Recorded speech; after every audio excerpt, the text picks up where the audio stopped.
Hey, bonjour tout le monde, alors je suis Xavier, alias Xavki. On poursuit dans cette 14e vidéo dédiée au déploiement de notre infrastructure cloud sur le cloud public d'Infomaniac.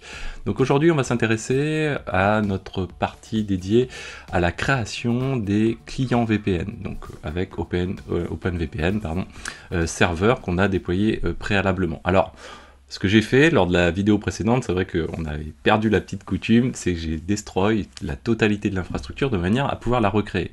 Donc derrière, si je me rends sur le cloud d'Infomaniac, on va vérifier qu'on n'a rien du tout. Hop, je le rouvre, hop, comme ceci, Infomaniac. On se connecte dessus. Et à côté, ce qu'on va faire, c'est qu'on va recréer du coup la totalité, de manière à tout rejouer pour s'assurer toujours du côté consistant de toute la partie code qu'on réalise, et être sûr qu'on est capable, en cas de PRA par exemple, de recréer la totalité de ce qu'on a fait. Alors pour l'instant, on n'est pas, vous allez voir, on n'est pas parti très loin du côté construction de manière élaborée, mais on avance petit à petit, et, bon, il y a des briques assez importantes qui vont venir par la suite. Donc on se connecte dessus, on va juste aller vérifier les choses. On va, pour commencer, juste avant de regarder nos slides, on va faire un Terraform Applied, vous voyez, donc on n'a pas d'instance. Donc je me remets ici, je source le fichier OpenRC qui est à un niveau au-dessus, dans mon cas de figure, hop, voilà, OpenRC, on source, donc ça permet d'accéder, on l'avait vu, à la partie à la fois connexion à notre cloud public, mais aussi au state déporté sur le GitLab, donc au state Terraform.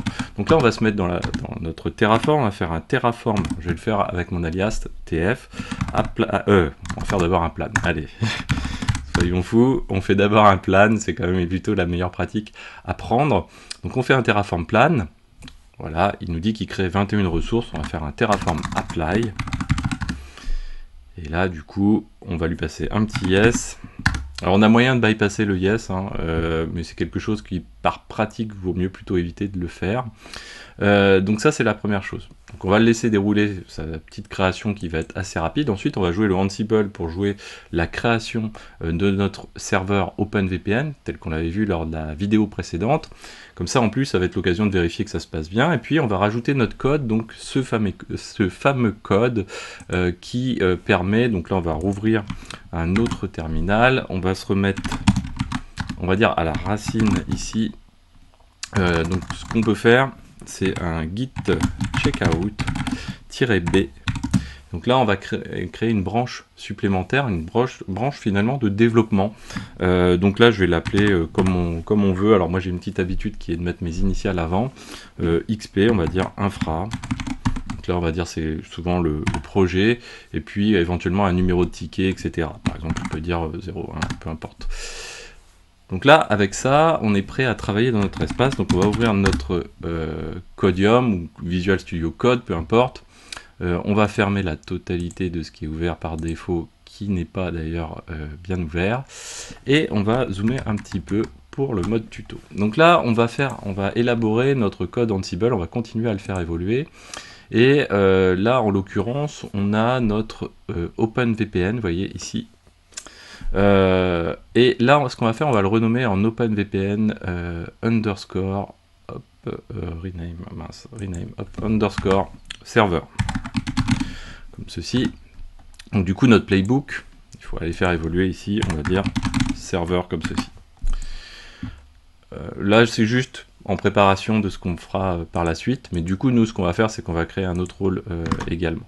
Donc on vérifie que notre ressource est créée ici, du coup on peut faire un Terraform, ça on l'a déjà vu, Terraform, ça va permettre quoi, ça permet de réviser au passage, c'est un peu l'objectif aussi de faire ça, Terraform state list pour vérifier les states, et en l'occurrence on va aller toujours récupérer notre IP dans le state show, ici, ce qui permet d'éviter d'aller sur l'interface graphique. On pourrait aller sur l'interface graphique. Donc du coup, on a changé d'IP public sur notre OpenVPN serveur. Nous, ce qu'on va faire, c'est qu'on va se rendre donc dans le répertoire Ansible ici, et on va aller modifier donc hop, dans les variables dans les dans l'inventory. Souvenez-vous, on a donc notre inventory qui est prêt à travailler éventuellement sur plusieurs environnements. Là, on est sur l'environnement, on va dire, de dev. Et donc, j'ai mon fichier d'inventory ici qui répertorie notamment la liste à associer au serveur en question. Donc ensuite, on va faire, alors on va peut-être le retrouver, Ansible playbook, voilà, on va le retrouver. Donc on lance notre install sur juste le serveur OpenVPN, mais ça, bon, voilà, on n'a pas de souci avec ça.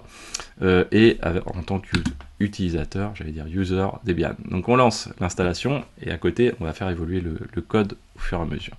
Donc on le laisse dérouler et on avance en parallèle. Donc ça, on va le fermer, ça, on va le fermer. Donc maintenant, ce qu'il nous faut ici, c'est un rôle supplémentaire, OpenVPN, mais client. Donc le but, c'est qu'on a un serveur OpenVPN. Maintenant, il va falloir créer des certificats pour chacun des clients qui veulent travailler sur notre infrastructure. Donc il va y avoir moi, mais potentiellement d'autres personnes si on est sur une infrastructure. Donc pour ça, on va créer un rôle. Donc on va passer toujours par notre commande, lui on le laisse travailler dans son coin. On va faire un Ansible Galaxy init et on a dit rôle, et dans rôle on va créer donc un rôle OpenVPN et underscore client.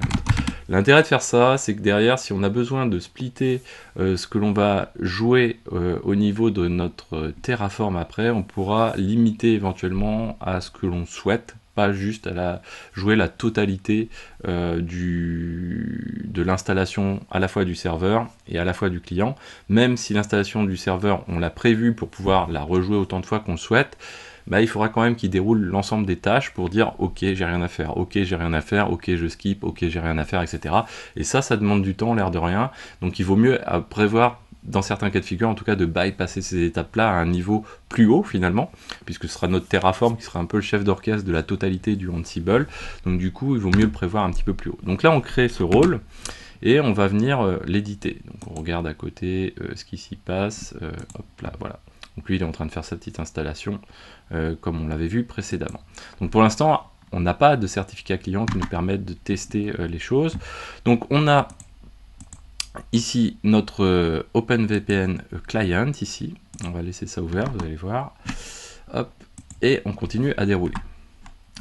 Donc, alors je vais zoomer un petit peu, mais on est... Ouais, ce que je peux faire, on va le faire plutôt celui-ci en mode less, voilà, comme ceci, comme ça on va pouvoir le zoomer un peu plus, voilà, comme ceci.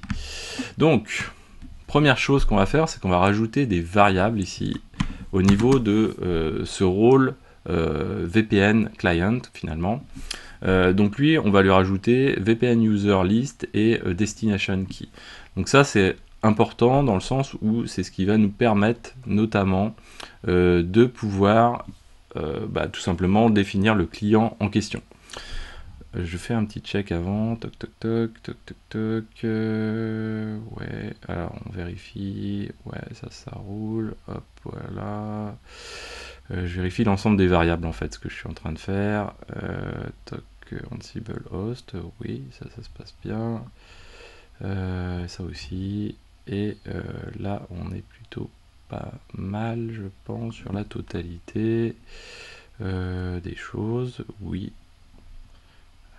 Là il a un item et on n'a pas la loupe qui va avec.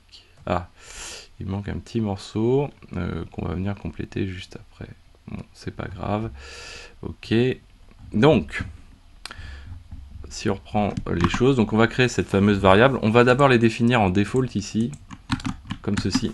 Comme on l'avait fait précédemment, mais on va aussi le mettre dans le groupe var OpenVPN, parce que c'est quelque chose, on va dire que là, ce qu'on vient d'inscrire dans les defaults, c'est, on va dire, l'exemple un petit peu de l'utilisation de ces variables, hein, finalement, puisque ça a vocation à être surchargé, et sous OpenVPN, c'est là où on va pouvoir réellement modifier les choses, rajouter des utilisateurs, etc. Donc ça, c'est une première chose. Deuxième chose, donc du coup, on va s'intéresser à vérifier l'existence ou non, finalement, d'un certificat, ou en tout cas d'une requête de certificat déjà passée pour l'utilisateur en question. Donc ça, pour ça, avant de faire ça, c'est qu'on a besoin de penser au fait qu'on va devoir gérer, instancier différents utilisateurs. Qui dit instancier différents utilisateurs, ça veut dire que finalement, ce qu'on veut, c'est avoir un bloc de tâches, donc création de certificats, récupération de certificats, édition de la configuration de certificats, etc. Tout ça, c'est des tâches qu'on va réaliser autant de fois qu'on a d'utilisateurs. Donc finalement, on a une espèce de fonction donc on va devoir, entre guillemets, penser pour factoriser. Et ça, Ansible permet de gérer ça en mode bloc, suivant la méthode suivante. On va créer donc, dans notre task, souvenez-vous de nos rôles, donc c'est le point d'entrée de chacun de nos rôles, on peut créer donc une task, et là, cette task, elle va être très particulière. Cette task, qu'elle fait, elle dit simplement, j'inclus un autre fichier qui s'appelle createClient.yml. Et ce qu'elle va faire, c'est que, souvenez-vous, on a nos boucles, alors en l'occurrence loop, mais with item, peu importe, on a notre boucle qui derrière permet de prendre en entrée donc la liste de nos utilisateurs, donc celle qu'on a définie tout à l'heure, hein, on est bien sous une forme de liste, hein, vous voyez ici on a xpestel, mais on pourrait avoir d'autres tirets, et elle va prendre dessus et elle va itérer dessus, c'est-à-dire que pour chaque élément de la liste qui est là, elle va envoyer l'information, donc suivant la variable qui s'appelle item, elle va envoyer l'information à notre client, notre fichier create client. Donc ça, c'est quelque chose qui est important à avoir en tête. Voilà. Donc, alors ici, on doit être plutôt sur item. Pourquoi j'ai name je ne pense pas. Voilà, on doit être sur item. Et là, du coup, on va prendre cet élément-là et on va venir créer un deuxième fichier ici. Hop. Qu'on va appeler createClient.yml. Ce createClient.yml, donc on est prêt à instancier dessus, et on va prendre, je suis toujours en train de me poser la question de pourquoi j'ai mis .name. Peut-être qu'à une époque j'avais fait quelque chose de plus élaboré, et donc du coup, à l'intérieur de notre fichier createClient, c'est comme si on était sur une itération, il faut bien garder ça en tête, et on va dérouler un ensemble de tâches. Donc là on est dans notre createClient, on va faire une première tâche qui va dire, ok, même dans le titre, donc là c'est important de mettre les doubles quotes quand on a du Jinja dedans, y compris dans le titre ici, dans le titre de la tâche, on va dire, écoute, là c'est xpestel finalement, mais ça peut être bidule, machin, toto, et on va vérifier si la clé de certificat existe. Alors c'est pas la clé qu'on va vérifier, nous dans notre cas de figure, vous voyez ici c'est .req, finalement c'est la request de certificat, donc la demande de certificat. Ensuite, on va continuer, et si ce n'est pas le cas de figure, donc ça vous avez l'habitude, si ce n'est pas ce cas de figure là, donc on enregistre l'output de notre module stat, hein, donc c'est un Ansible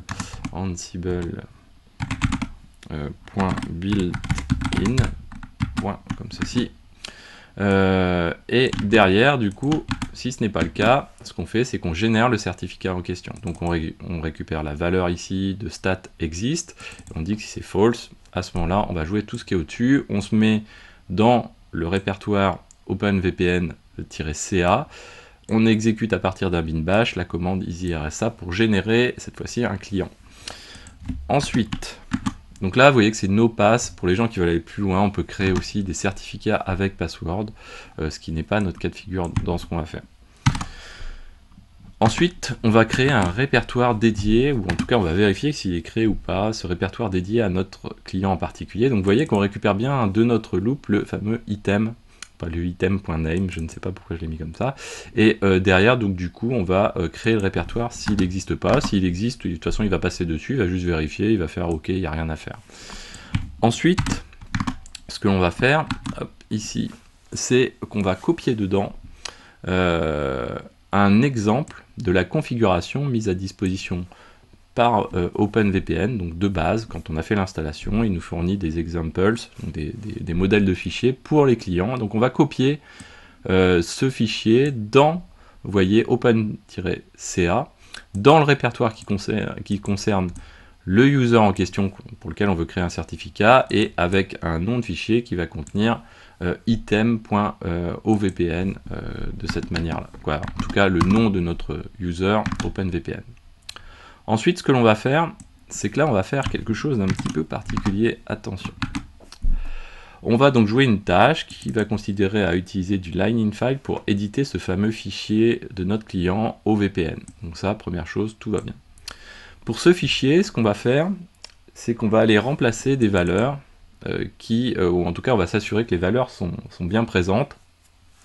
Donc quand on a par exemple pour la ligne, donc dans le sample fichier à la base on a remote myserver 1 1194, nous ce qu'on veut c'est remote, l'IP du host en question et le port en question. Donc le port, j'ai pas mis de variable, on pourrait mettre une variable si on souhaitait changer le port 1194 par exemple. Ensuite, on va décommenter de la ligne user body, décommenter la ligne groupe, nos groupes, pardon. CACert, on va la commenter, cert client CRT, on va commenter, key client key, on va la commenter. Pourquoi? Parce qu'en fait, les certificats, on va directement les mettre dans le fichier OVPN. Et alors ça, du coup, on va faire une boucle dessus. Le problème, c'est que, souvenez-vous, on est déjà dans une loupe. On est dans la loupe globale de notre create client.yml, et donc on est en train d'itérer sur, par exemple, xpestel.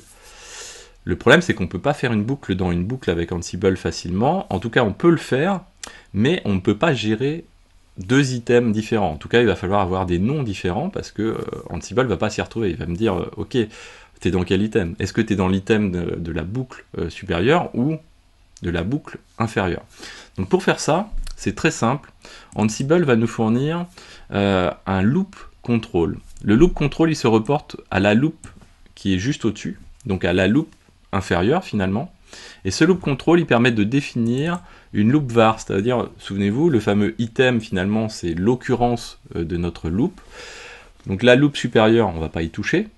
La loupe inférieure, donc celle dans laquelle on est spécifiquement de cette tâche-là, hein, pas celle du create client YAML, et bien à ce moment-là, on va dire, bah écoute, le item de cette loupe-là, ça va pas s'appeler item, ça s'appelle lines. Et du coup, quand on va l'utiliser, on va pas utiliser item.regex pour parcourir les éléments des dictionnaires qui sont présents ici, on va utiliser lines.regex, ce qui permet de continuer à utiliser le item qui se réfère à la boucle supérieure, qui est juste ici, hein. Ça on ne change pas les éléments, donc le xpestel au VPN par exemple, mais dedans, ensuite, on est capable de procéder à une itération sur la loupe en question. Alors ensuite, on a aussi également cet élément-là, donc cette fois-ci pour les lignes, on va dire, dédiées plutôt à la sécurité, c'est exactement le même principe, c'est-à-dire que on va avoir la loupe principale, donc supérieure, item, donc c'est sur l'itération de nos users, et ensuite la loop control, donc elle on va partir sur lines, qui va permettre de définir le nom de l'item de la loop qui est juste ici. Une fois que vous avez compris ça, vous avez déjà fait un grand pas avec Ansible du coup. Ensuite, derrière, là je suis en train de me demander, non finalement on a la loupe, ok c'est bien ça, j'ai l'impression, j'ai juste pas les 3 tirets mais c'est pas grave. Donc là ensuite, ce qu'on va faire, c'est qu'on va faire des choses assez violentes on va dire. C'est que là souvenez-vous, donc on est en train de configurer, on a changé juste des lignes de notre fichier OVPN. Par contre on a dit que les certificats on voulait les intégrer dans ce fichier OVPN. Donc là ce qu'on veut faire, c'est prendre les certificats et faire un copier-coller dedans, faire un copier-coller de ces certificats, du contenu de ces certificats dans notre OVPN. Alors pour faire ça, comment on va faire? Ce qu'on va faire, c'est qu'on va utiliser, alors pour éviter de mélanger les choses, j'aurais pu mettre ceci comme ceci. On va vérifier à côté que l'installation est bien terminée. Voilà, il a bien terminé. Voilà. Donc là, qu'est-ce que l'on fait? On va jouer des commandes shell à la volée sans connaître la commande shell tout de suite. Ou plutôt, cette commande shell, finalement, va faire l'objet d'une loupe. C'est-à-dire qu'on va avoir un ensemble de commandes shell qu'on veut jouer. On ne veut pas créer autant de tâches que l'on a là, parce que là, je ne sais pas combien on en a, mais on en a une petite dizaine de commandes shell qu'on veut jouer. Eh bien, ce qu'on va faire, c'est qu'on va faire une loupe sur les commandes, et on va les balancer, finalement, à notre shell qui est juste au-dessus. Alors à chaque fois j'ai oublié de rajouter le Ansible built-in, voilà. Hop. Les puristes risquent que de me le reprocher, donc on va le mettre, ça va pas changer grand chose, mais voilà. Ici, hop, voilà. Ça fait toujours plaisir. Hop. toc, et voilà. Donc du coup, là, qu'est-ce que l'on va faire? On va se mettre dans le répertoire en question ici, vous voyez.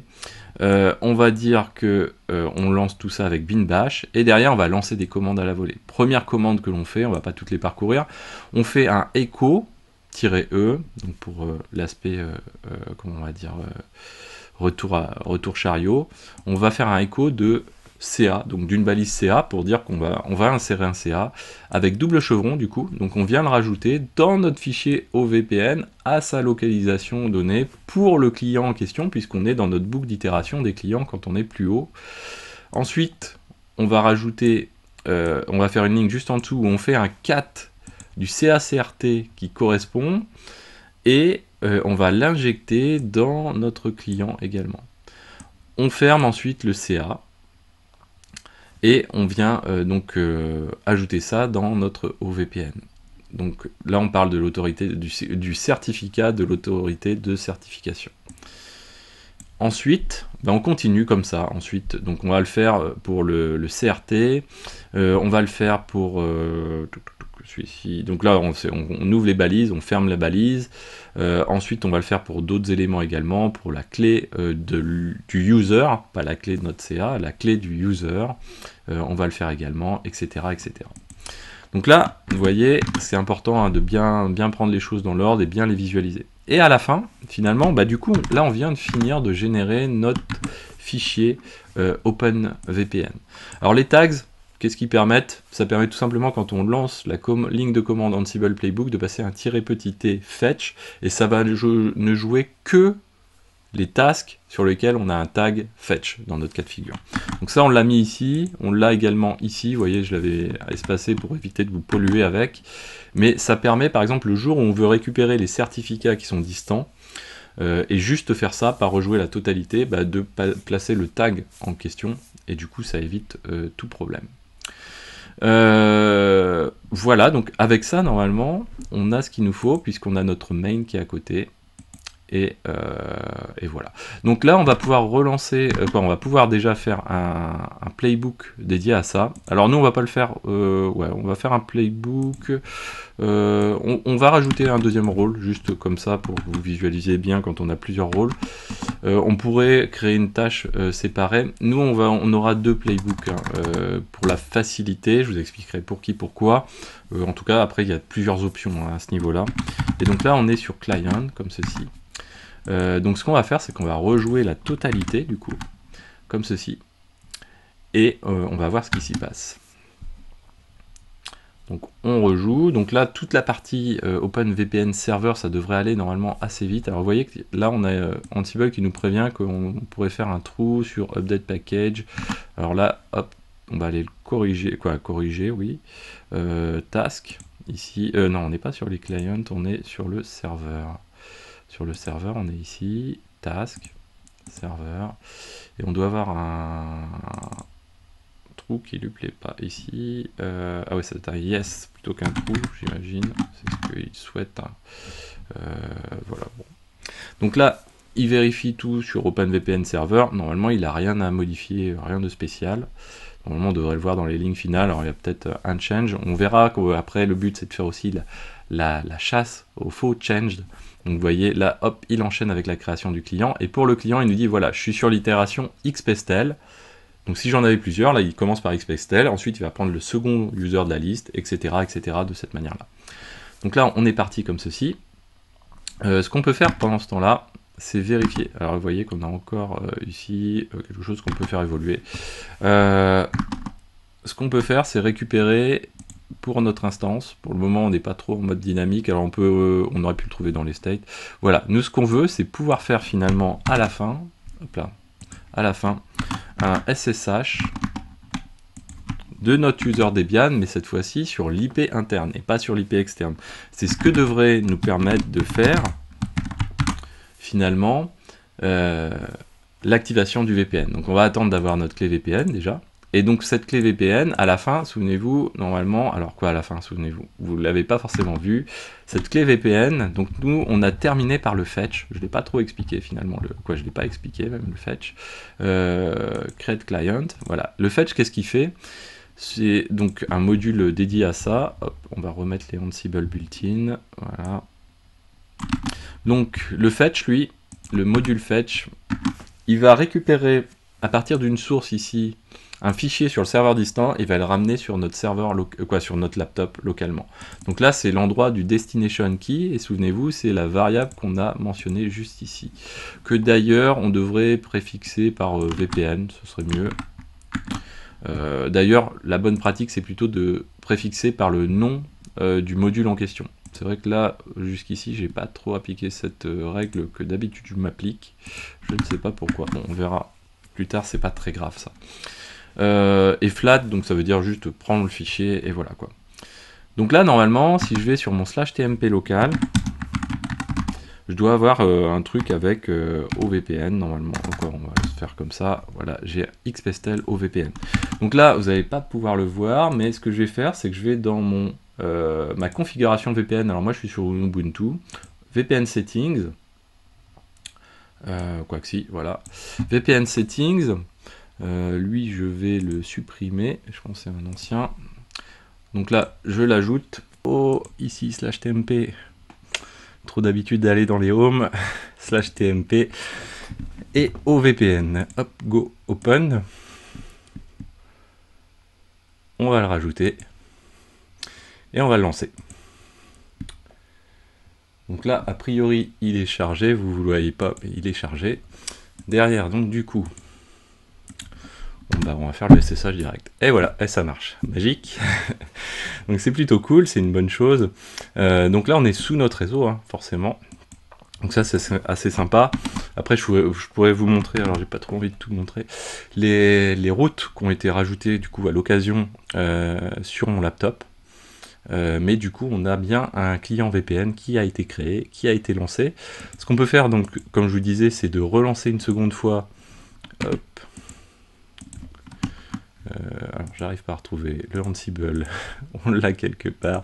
Ça doit être ici, il me semble. Voilà. On relance le Ansible. Comme ça, on va voir ce qui s'y passe.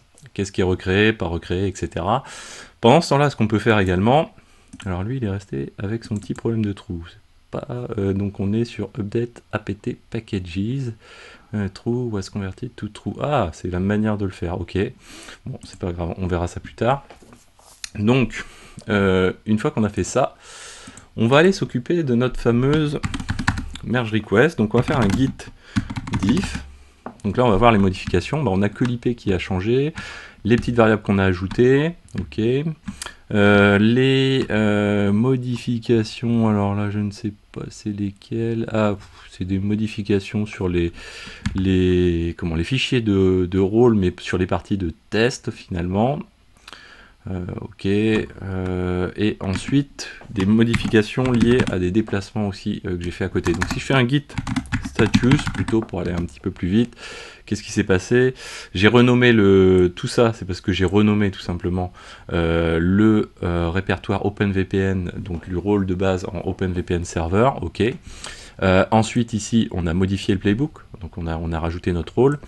On a modifié les groupes vars, donc les variables dédiées au groupe OpenVPN, OpenVPN. On a modifié notre inventory, ok. Et là, du coup, on se retrouve aussi avec ces éléments-là. Donc là, on va aller plus vite. On va faire un git add point, parce que j'ai le plombier qui est arrivé entre-temps. Git add point. Et on va passer par un git commit. Et souvenez-vous, le but pour nous, là, cette fois-ci, c'est de passer par une merge request. Donc on va lui mettre qu'on est sur un bloc dédié à Ansible, et on va dire Ansible, et on va dire create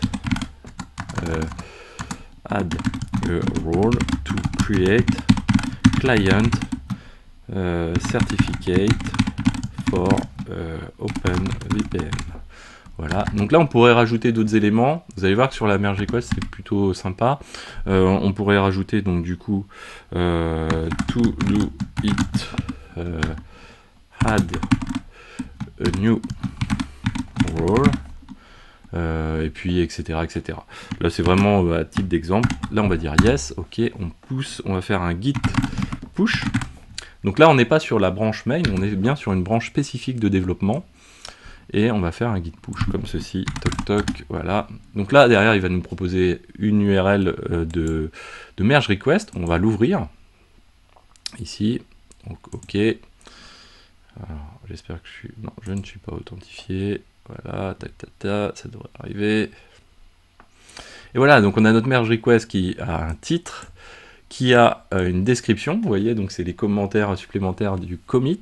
Là, je pourrais me l'assigner à moi, hein. Et je peux créer, donc je vois les changes qui ont été modifiés. Alors on a 22 parce qu'on a renommé hein, notre rôle, hein, sinon on en aurait beaucoup moins. Si on avait plusieurs commits, on pourrait squasher les commits, c'est-à-dire faire en sorte que, en termes de commit, on n'ait plus qu'un commit de considéré qui va être basculé dans la branche main, et on ne garde que ce titre-là uniquement, et pas avoir 10 000 commits, fixe 1, fixe 2, etc. etc. Alors nous, c'est pas notre cas là, dans notre cas de figure, mais ça peut se présenter comme ça.